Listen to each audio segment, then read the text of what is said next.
Hey there. Good afternoon. Quick live stream here. I want to talk to you about healing after toxic relationships and healing from narcissists in your life. So, I'm Lise and I'm here to help you with all things related to recovery from toxic relationships and understanding what they are, how they work, how to heal, all that stuff. So, if you haven't done so, hit the thumbs up, hit subscribe, come on here live at least once a week. I try to, and I give you lots of videos throughout the week. So, anyway, let's start. Okay, healing. What is healing? What does healing from a toxic relationship even look like? And how do you know if you're doing things that are actually helping you? And it can be confusing, right? Because it's not like an injury where you have an injury, like say you have a cut on your hand, and then you can visibly see that wound healing and you can physically feel the pain going away. And you might have a little bit of lingering pain now and then suddenly it's gone. It's not like that because it's not one system or one thing that this narcissistic manipulation and toxic treatment that you've had done to you. It's not one part of your system, not one thing that it's affecting. It's affecting pretty much everything and pretty much all over your whole life, like everywhere you look. So here's the thing.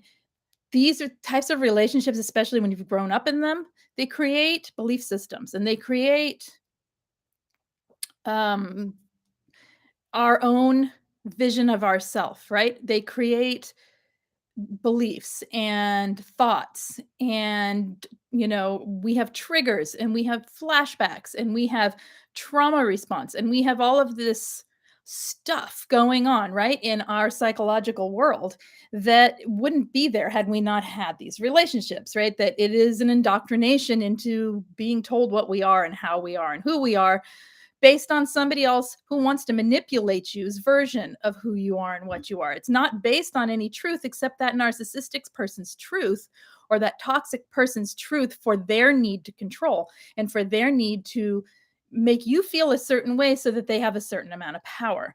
And so it affects everything in the way we think and the way we believe, down to the way we do anything. You have one little mistake and you've been with a narcissist for a long time, one little mistake in your life, or you're raised by one little tiny thing that's no big deal. The house plant dies, and suddenly you're the worst person in the world. Or you hear a certain sound, or see a certain sight, or smell, or hear a word, and you're triggered, and you lose yourself. You lose your happy place, right? And your joy, and you're thrown into your trauma and you're thrown into the trigger and then you become that thing. Here's the thing though, you are not your trauma. You are not your psychology even. You're not the makeup of what other people have told you that you are. You're something else. And the thing is, to discover who you are takes a different way of looking at things, and it can take a different there are lots of different approaches to get there. And what I work with and how I'm working on this might be different than some of you even expect. Okay.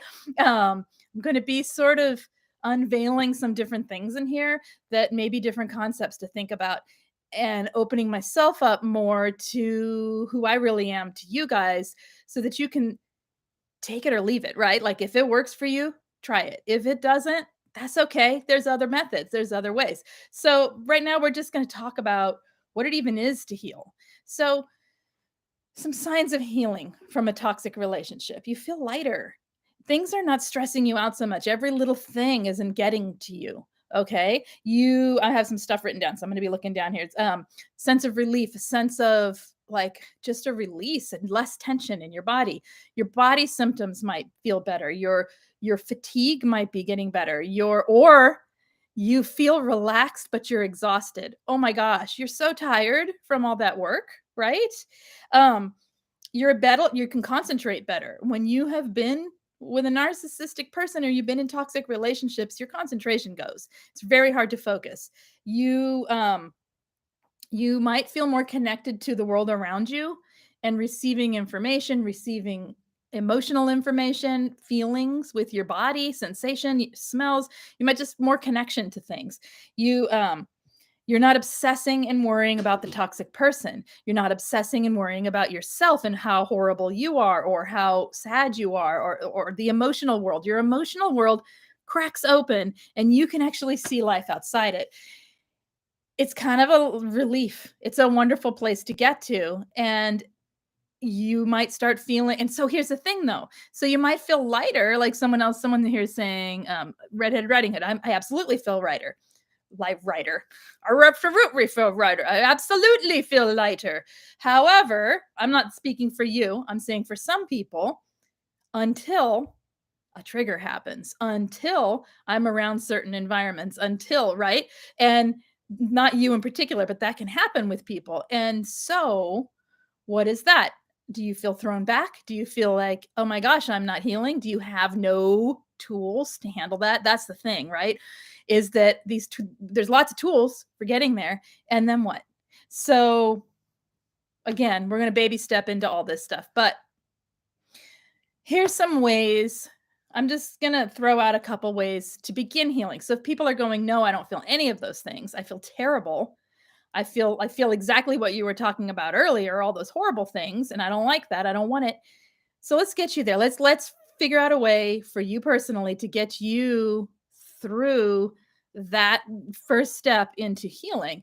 I mean, it really is about self-care. It's always about coming back to self. And I don't mean that in an egotistical way, like me, me, me, me, me. I'm more important than you, so I get to heal first, whatever.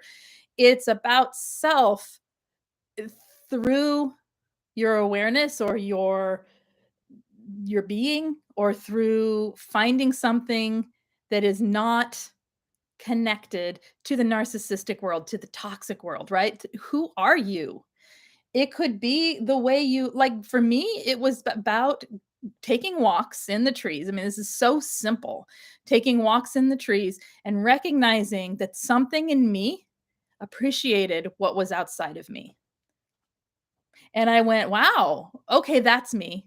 Because you know how I knew? It felt calm, it felt relaxed, there was no judgment, it was outside of any criticism, it was simple, and it was just afterward, when I recognized it, my whole body felt happy. Felt alive, okay? It could be some people find it in things like dance or athleticism or movement. Other people find it in art and creativity. Other people find it in, I mean, really, anything that connects you to you. Anything, and if you don't know what it is, then it's time to start playing. If we stop seeing healing as a treacherous uphill battle, which I know it can be, because if you're coming at it from the world of your emotions, okay? Not that emotions aren't important, but if you're coming at it, I feel bad. I don't want to feel bad. Therefore, I'm going to find another feeling to make myself feel and feel and feel and feel and feel. You're just, I don't know about you, but I feel like I'm swimming in a net. Like there's a fishing net and I'm swimming and I'm just stuck in the net with all the other fish who are swimming in the net. And there's no freedom to go out swimming in the ocean, right? There's no freedom. Or I just feel held back when I'm just constantly in my own emotional turmoil, drama, whatever you want to call it. And it's real stuff, okay guys? It isn't like I have had no trauma and I'm just making it up because I got a hangnail. No, it's like real stuff. Yes, I recognize that. However, and a lot of people fight me here in coaching because they are like, but my emotions matter. I have felt all this and no one cares. I'm not making this up, and I deserve to say these things. Of course you do, right? Of course you're allowed your feelings. You're allowed them. What I'm saying is coming about the healing from that place and being like, you're not a bad person, you're a good person. That's just adding more qualifications and judgments on who you are instead of discovering who you are so that you can feel the good person that you are and you can experience the who you even are. I'm not going to tell you who you are. You discover who you are, right? Because that's where it comes from. It's like a little child. You don't take a little child. If you had the like perfect little child, never had any trauma, put them in front of you and never had any outside influence that was anything other than joyful or whatever, like good, and you told them, you're not this, you're that. That's what we're doing to ourselves when we're trying to convince ourselves we're not this, we're that. I think anyway, and this is where I personally, I love affirmations if they come from the heart and they come from a place of real for you, or at least a sensation.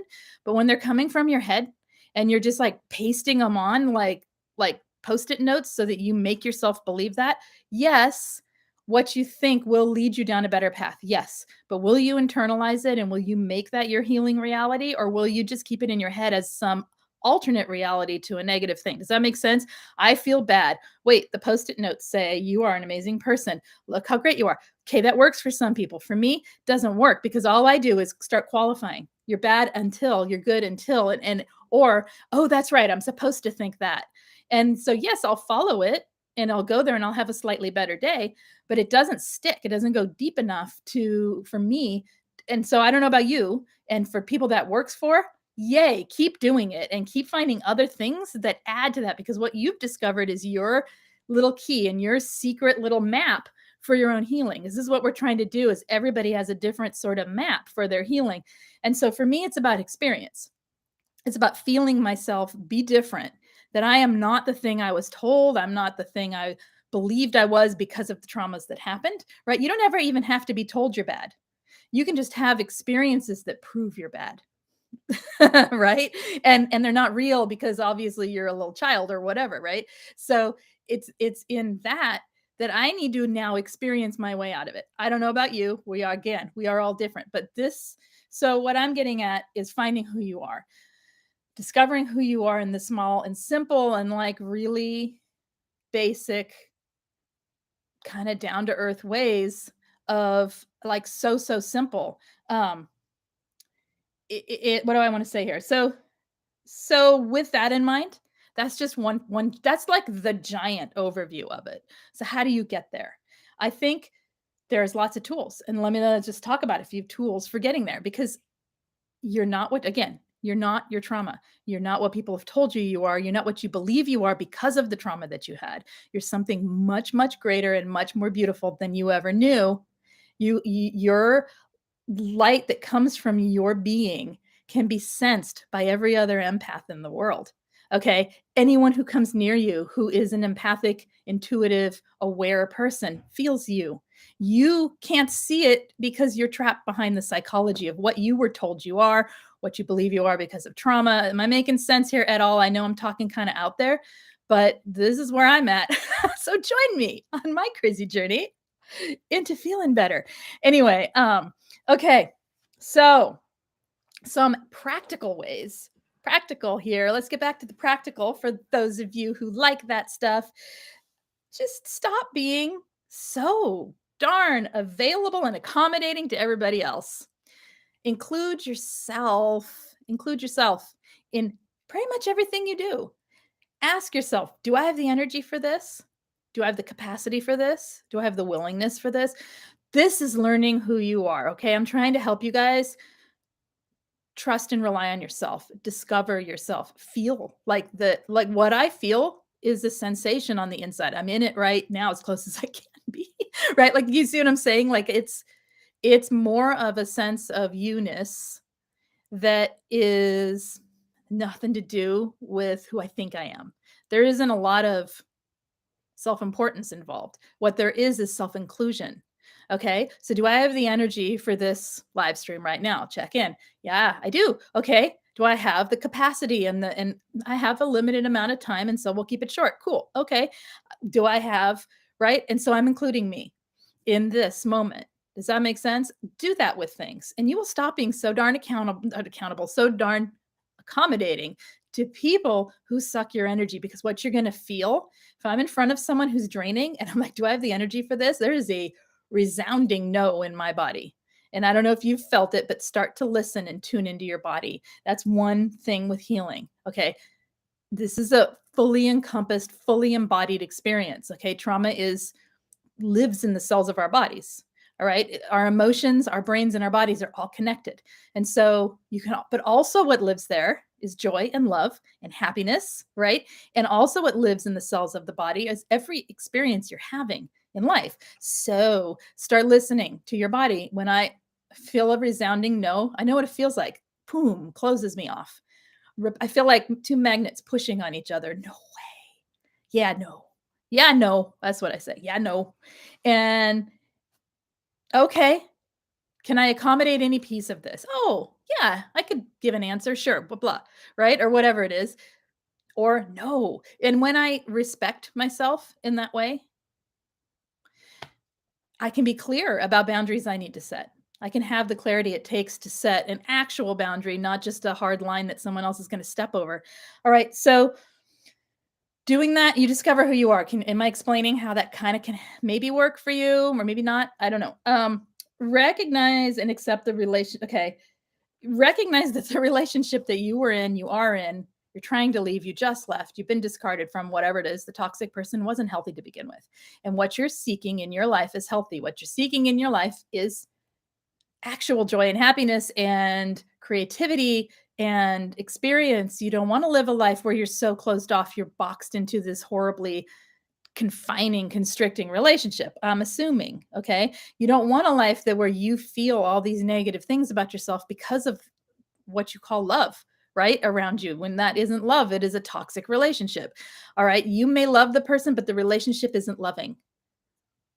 Okay. So recognizing that and being honest about it with yourself. This is a lot of it is about uncovering where we're being dishonest with ourselves so that we can be honest and recognize and realize it's actually a better place. It's actually relief to just be honest with ourselves about the situation, right? So, talked a little bit about setting boundaries, but without the clarity of what you're doing, a boundary is just a rule.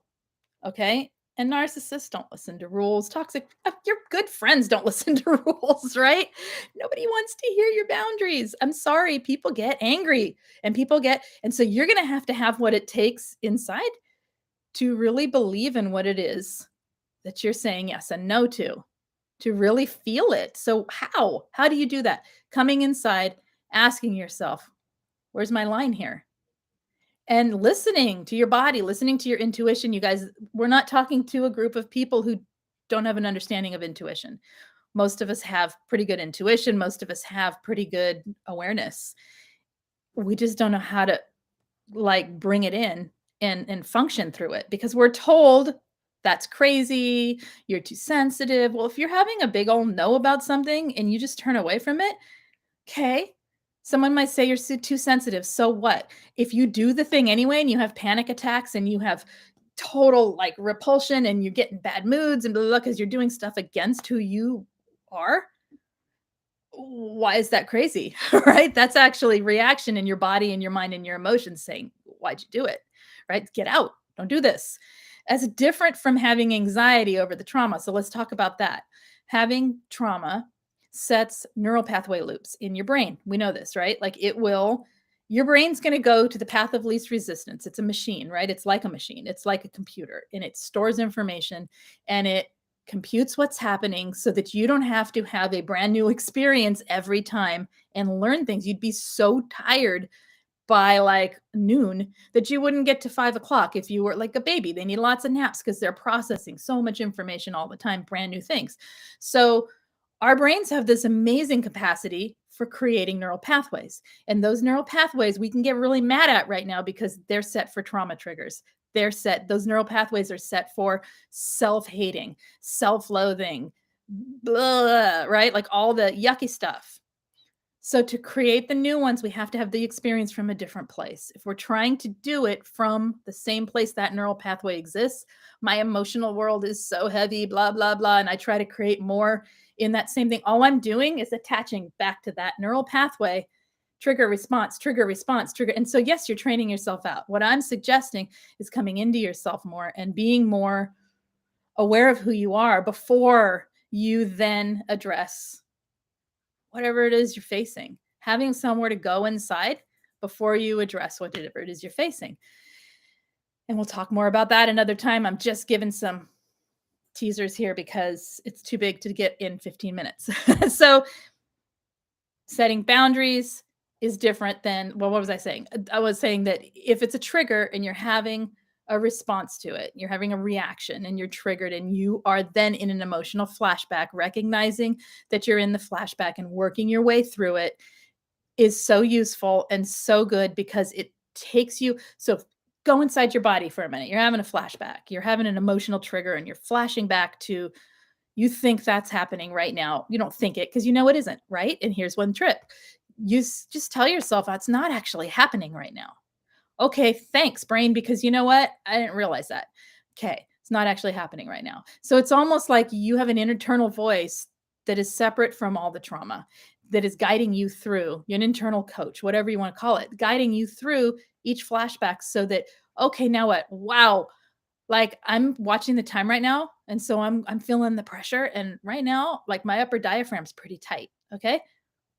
Marked it in my brain as something that's going on. That's something separate from the anxiety itself. And what it did is it kind of calmed everything down a second and slowed my voice down a second, right? Because I know when I end, I end. It's okay. When this is done, I'm just gonna stop. All right. So does that make sense? It's getting outside of it and using your body awareness, using your thoughts differently. Because what you want to do, here's what you want to do instead. Instead of saying, okay, time's getting short. Oh, I have a bunch of stress in my stomach. Well, that's because time's short. Well, that's because I'm late. Well, I'm always late. I don't want to be late. I'm rushing, rushing, rushing. Why am I going so fast? Oh my gosh, it's all my fault. I'm so stupid. Why did I book 7 million things in one day? I didn't even look at my calendar. Why did I do that? That's where my brain wants to go. That's the neural pathway loop of Lisa's brain in this moment. Okay. If instead I say, oh, there's a tension in my, okay, I feel that. I can breathe into that. I can recognize that. Okay, I'm thankful for myself for recognizing that because, yeah, I needed to see that. All right, we got 5 more minutes. Okay, we'll get what we can get in. We'll get what we can get in. I know next time I can choose a different way to blah, blah, blah, whatever. Cool. Right? So it calms it down, and I don't even have much thought beyond that. We are where we are. We're more present. I'm more present. Like those two parts, right, come together, and I'm more present. Okay. So let's get a few more of these in.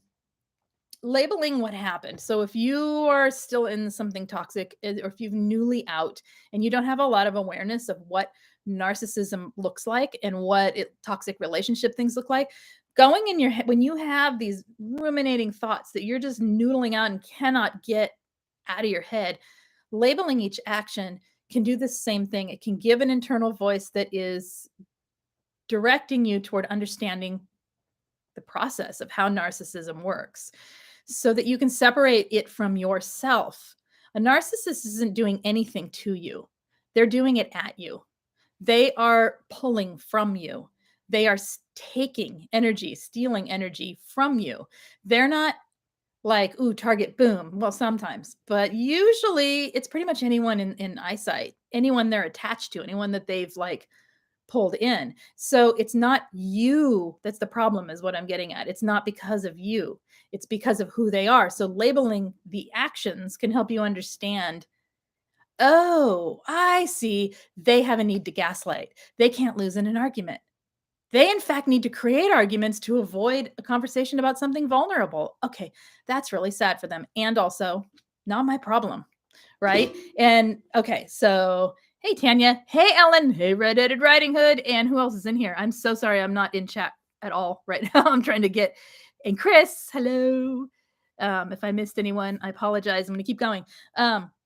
So, yeah. So, okay. Um, obviously, if you're still in, not obviously, if you're still having any contact with the narcissistic people that you don't need to have, get rid of it. Get rid of the social media, get rid of the photographs, get rid of the reminders, get rid of all of that. It doesn't do you any good to sit and ruminate about that person through visual reminders. It's super triggering. All right. And it doesn't matter what they're doing now. It really doesn't. We'll go through more about that another time about what they are for new supply. I have video on it like 3 weeks ago. Yeah. All they are is the same person recycled. Okay. Same exact thing that's going on in your relationship with them is now going on with someone else. It may not look like it from the outside, but guaranteed, because they don't have the capacity to make giant changes in their life. Okay. They don't wish to, let's put it that way, because they're trapped in the world of me for themselves. Right. Okay. So what do I want to say here? I'm going to end it pretty soon, like in a minute. So I'm trying to see if there's anything. Let's just talk about self-care, because there's a lot of other tips and we'll do more about healing very soon. But, oh, hey, Darlene. Yes, sorry, I missed you.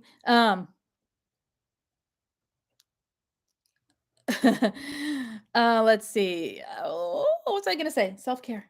Self-care. So, what's that even mean to you? Everything I've been describing here is self-care. Everything, is everything I'm talking sorry, I got really swept into chat. I'm like, "Okay, focus." Everything is about that we've talked about is self-care. Okay? If you go get a manicure for self-care and you don't enjoy it, is it really self-care? If you go get a massage and the whole time you're getting a massage, you're thinking about every bad thing that's happened, is that really self-care? Self-care begins on the inside. It begins inside your being, inside your heart, giving care to yourself. It isn't from your head. Okay? You might think of ideas from your head, but self-care comes from your heart. How you going to be in your heart capacity, your love, your awareness, your intuition, and give to yourself from any other place. You can't. If you don't you see a baby and you hold the baby, you're not holding the baby from the body. You're holding the baby because you're bringing it close to your heart, right? It's like that. It is yes, we can mechanically change a diaper without even being aware that there's a little being in front of us or mechanically feed a baby without any awareness of it because we're busy or we're distracted. But the connection is what the baby's seeking, right? The connection is what brings the nutrition and the healing and the love to that being or to the baby, right? We do that for ourselves by being in that space. If you can't get there, just breathe. Feel your chest in and out. Feel the exhale and the release from the exhale. Take that and then do your self-care. If you're sitting in the manicure, pedicure chair, whatever it is, right? Doing a thing, thinking you're doing the self-care, going, why isn't this working? Take some time to just breathe and slow your thoughts down. Come into your body. Notice that you're actually sitting in a chair, that you're actually in this spa or whatever the heck you're doing, right? Like notice yourself being there so that you can embody that self-care. It can be brushing your teeth, okay? It can be eating your dinner. It can be doing your dishes, okay? Anytime you come into yourself and say thank you, send love, do whatever you can do for you. You haven't had a lot of it in your life if you've been raised by toxic people. You may never have been taught how to take care of yourself. You may never have had anyone truly be there for you and be present to you. So, how do you learn how to do it? Baby steps. You just start trying. You start thinking of things you would offer that to an animal, a plant, whatever, the trees, whatever it is, and offering that back to yourself. It's simple, but it's not easy. Okay. Or maybe it is easy because it's simple. I'm not gonna tell you what it is. Actually, I shouldn't have even said that. But it is simple. It's about starting there and then doing the things, and then paint your room, and then clean up, and then take a bath, have a or while you're doing it. And it doesn't have to this isn't something you cling to, okay? This is the other piece. This isn't like, "Oh my gosh, I have to heal. I have to do this 24 hours a day or I'm not gonna get better." What we're doing is creating new neural pathways. We're creating a new way of thinking about yourself so that you can function in the world from that place.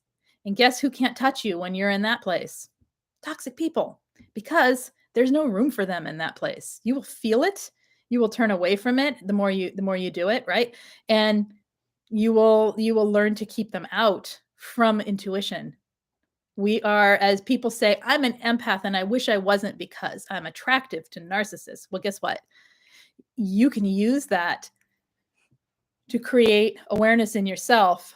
So that sensitivity to create awareness in yourself so that when it is in front of you, because of course there are toxic narcissistic people everywhere and situations and organizations and whatever, but and yes, they can still have an effect on you. And yes, they can still hurt you.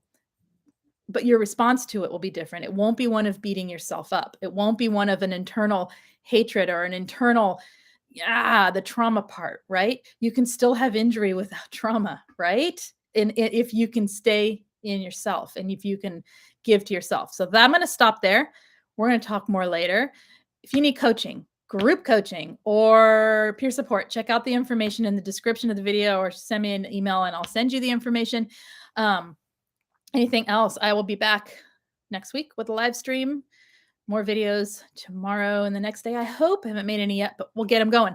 And yeah, so hit the thumbs up, hit subscribe.